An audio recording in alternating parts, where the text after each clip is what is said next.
Hello everyone! Welcome back to my YouTube and Facebook channel.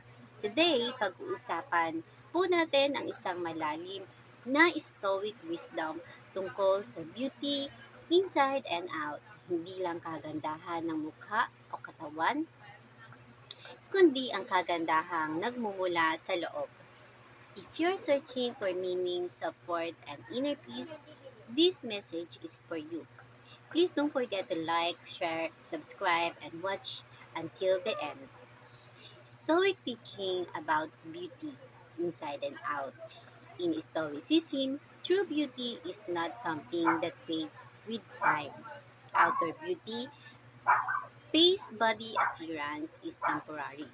It changes with age, hardship, and circumstances.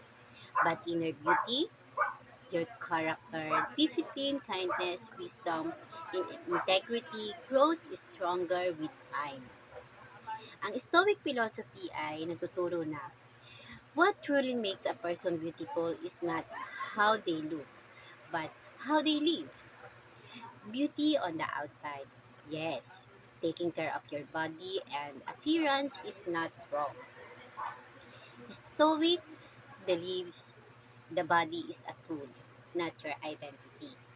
You may dress well, look confident, and present yourself properly, but never attach your self-worth to it.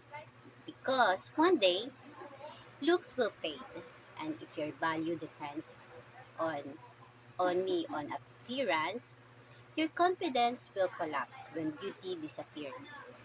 Beauty on the inside, this is where Stoicism becomes powerful.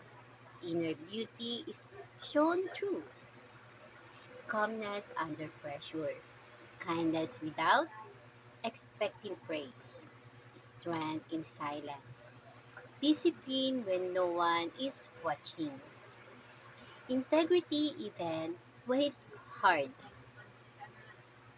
Ang taong may panloob na ganda ay hindi kailangang magyabang. They don't seek validation. Their presence alone brings peace. Stoics teach us that a beautiful soul remains steady even when the world is unpredictable.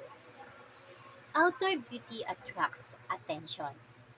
Inner beauty earns respect. Outer beauty may open doors.